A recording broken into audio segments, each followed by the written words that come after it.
Assalamualaikum. Waalaikumsalam. Silakan masuk Ibu. Ya, silakan duduk ya. Ya. Ibu perkenalkan, saya Bidan Yulia. Ibu dengan Ibu siapa? Saya dengan Ibu Ulfa, Bu.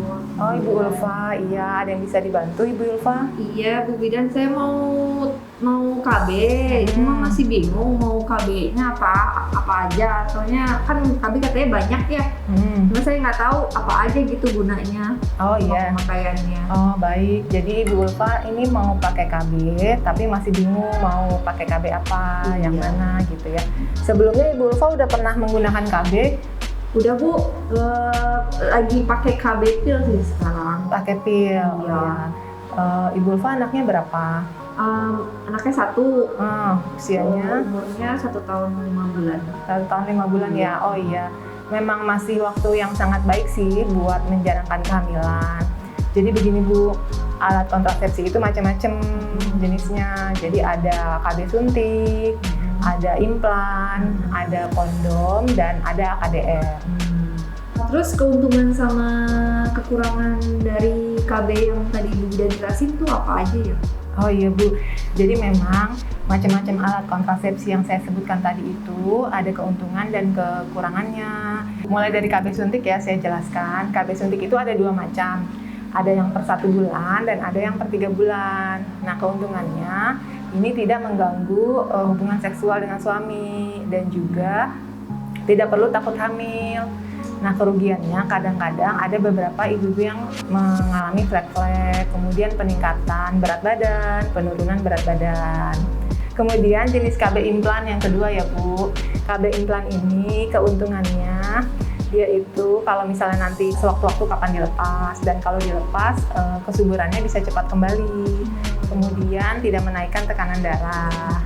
Nah untuk kekurangannya kadang-kadang ada pusing, mual, gelisah seperti itu Bu. Bagaimana? Apakah jelas? Iya sih, jelas sih Bu Bidan. Nah ya kalau misalnya jelas saya lanjut lagi ya Bu ya. Silakan Bu Bidan. Ya. Untuk selanjutnya kondom. Pemakaian kondom ini dipakai sama pasangan Bu, jadi sama suami. Ini keuntungannya dapat melindungi dari penyakit infeksi menular seksual seperti HIV/AIDS. Nah kerugiannya efektivitasnya masih rendah. Kadang-kadang pada saat pemasangan tuh bisa sobek gitu kalau pakai kondom.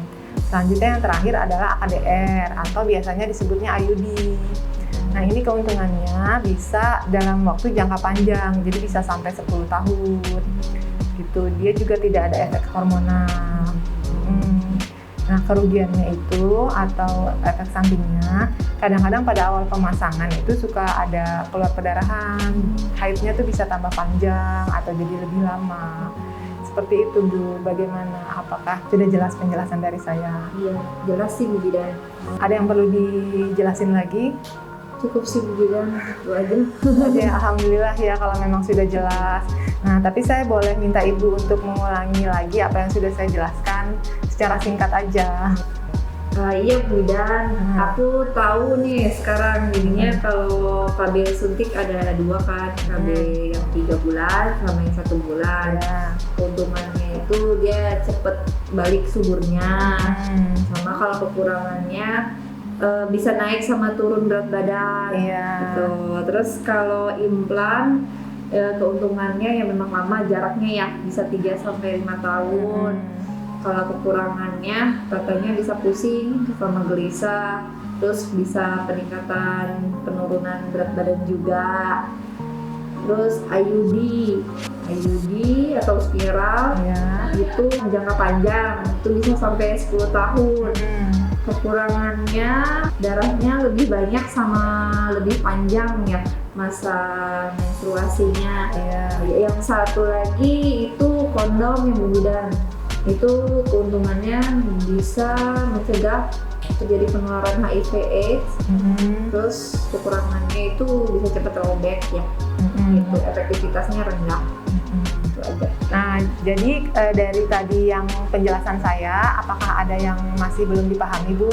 Udah cukup sih Bu Bidan, saya udah paham. Udah paham ya Bu ya? Ya, alhamdulillah. Kalau begitu, apakah Ibu sudah bisa mengambil keputusan alat kontrasepsi apa yang akan digunakan, Bu? Iya, sudah Bu Bidan. Saya pengen coba pakai implan. Karena implan cepet kan mengembalikan kesuburannya, sama dia jangkanya lebih panjang kan, 3-5 tahun. Itu apa bisa dipasang sekarang ya Bu Bidan? Pemasangan implan itu bisa dipasang kapan aja, Bu, asal Ibu yakin bahwa Ibu tidak sedang hamil. Dan implan juga bisa dipasang pada saat haid. Oh ya udah deh, saya mau pasang sekarang aja Bu Bidan. Saya sih lagi haid hari ketiga ini. Begitu ya Bu ya, bisa. Kalau memang Ibu mau, kan tadi sudah dijelaskan. Nanti saya akan jelaskan tentang prosedur pemasangannya. Jadi implan itu nanti dipasangnya di lengan atas. Di lengan atas, iya. Bentuknya itu seperti korek api, dia itu panjangnya seperti korek api dan kecil. Nah, Ibu biasanya aktivitas dengan tangan kanan atau tangan kiri? Tangan kanan Bu Bidan. Tangan kanan ya, berarti nanti kita pasang implannya di tangan kiri, jadi agar tidak mengganggu aktivitas sehari-hari. Ya Bu ya. Nah, kalau memang Ibu ingin dipasang implannya sekarang, Ibu silakan menandatangani formulir inform consent-nya dahulu. Jadi formulir persetujuan tindakan gitu ya. Silakan Ibu isi di sini namanya, alamatnya, kemudian setuju dilakukan tindakan dan tanda tangan. Silakan Bu. Iya. Saya isi dulu ya Bu Bidan. Iya.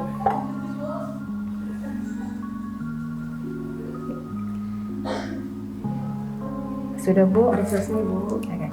Karena Ibu tadi sudah diberi penjelasan dan sudah menandatangani inform consent, sekarang mari Bu saya antar ke ruang tindakan. Ya, mari Bu. Persiapan alat dan ruangan. Bak instrumen berisi sepasang handscoon, trokar, skapel, klem lurus, duk steril berlubang, kasa steril. Tensimeter, kom berisi kapas DTT, plester atau perban, obat-obatan seperti lidokain, betadine, kemudian 2 buah spir 3 cc, spidol atau bolpen, larutan klorin 0,5% di dalam baskom. Sebelum melakukan tindakan, kita memakai celemek.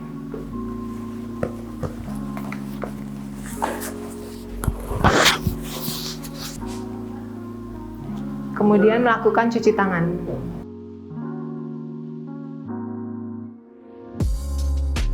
Ibu, sekarang saya akan melakukan pengukuran tekanan darah dulu ya. Tangannya dilurusin, Bu.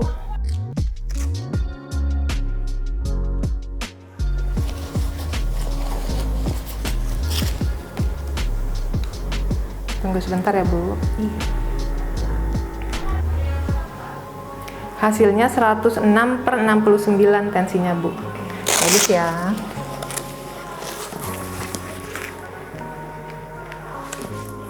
Setelah semua alat-alat didekatkan, kemudian meletakkan kain di atas lengan yang akan dilakukan pemasangan implan.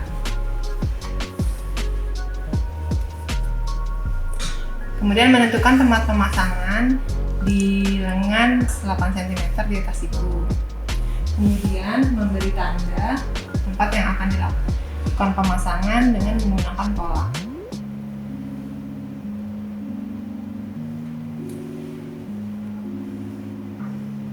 Setelah itu, buka bak instrumen, kemudian masukkan sprit ke dalam bak steril.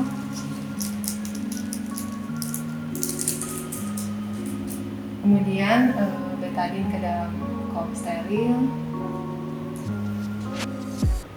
Lalu mematahkan lidokain, ampul lidokain dipatahin. Setelah itu, pakai sarung tangan yang di sebelah kanan. Melakukan penghisapan lidokain.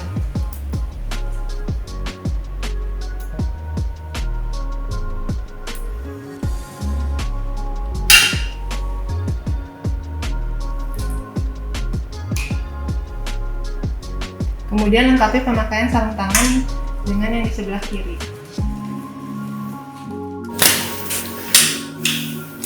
Memasang bisturi pada skapel.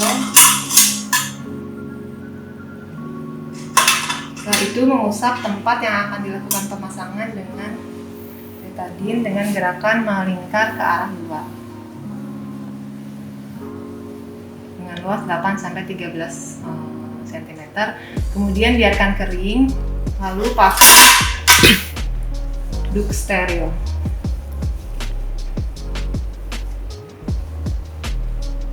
Memasang duk steril, lalu melakukan penyuntikan anestesi lokal 0,3 sampai 0,5 di bawah kulit intradermal pada tempat insisi yang telah ditentukan.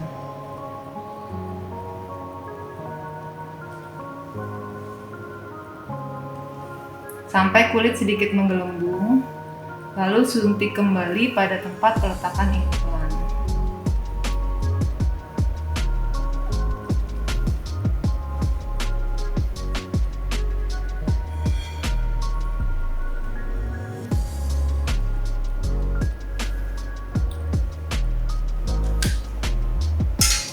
Kemudian dilakukan pengujian anestesi. Apakah sudah bekerja atau belum? Bu, sakit gak Bu? Enggak Bu. Enggak ya. Oke. Lalu buat insisi selebar 2 mm dengan scalpel.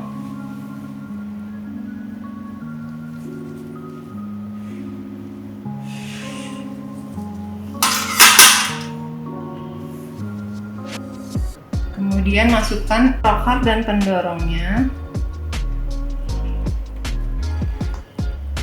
sampai batas tanda 1 pada pangkal trocar,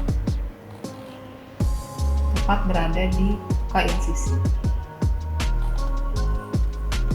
Keluarkan pendorong, masukkan kapsul implan ke dalam trocar dengan tangan atau dengan klem khusus.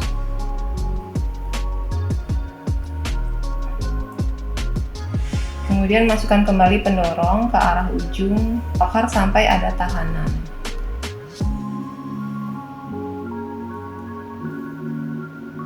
Kemudian masukkan secara bersamaan trocar dan pendorong ke dalam lapisan bawah kulit subdermal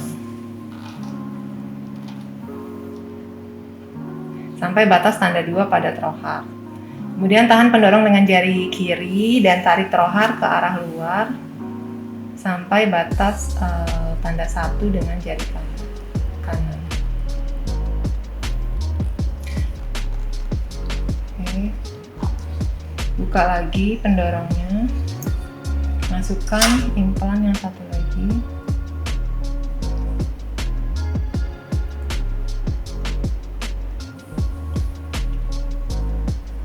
Masukkan kembali pendorong ke arah ujung trocarnya sampai terasa ada tahanan.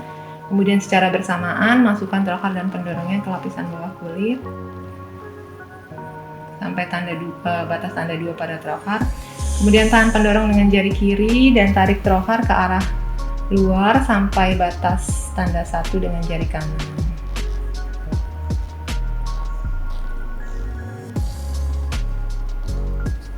Kemudian raba dengan telunjuk apakah seluruh kapsul sudah keluar.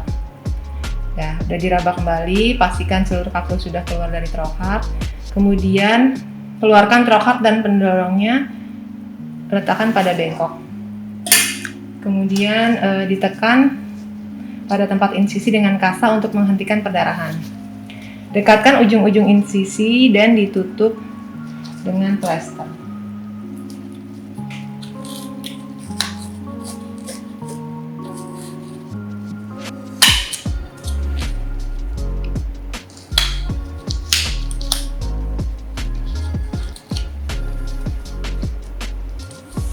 Kemudian duk sterilnya disimpan, diangkat, lalu dilakukan penekanan dengan perban pada tangan yang dilakukan pemasangan implan.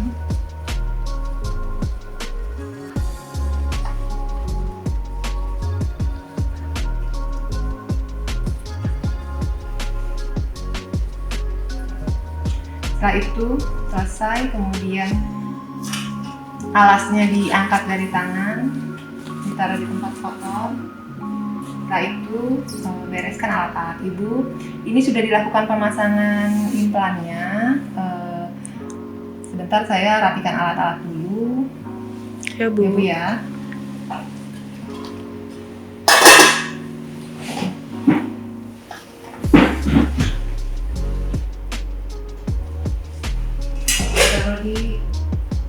di box.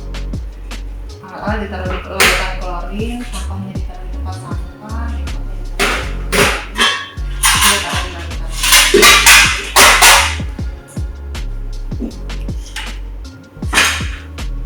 Cuci tangan.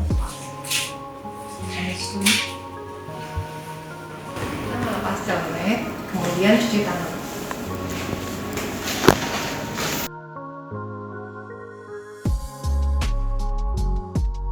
Baik Ibu, tadi kan kita sudah memasang KB implan dan tadi juga saya sudah melakukan observasi selama 10 menit.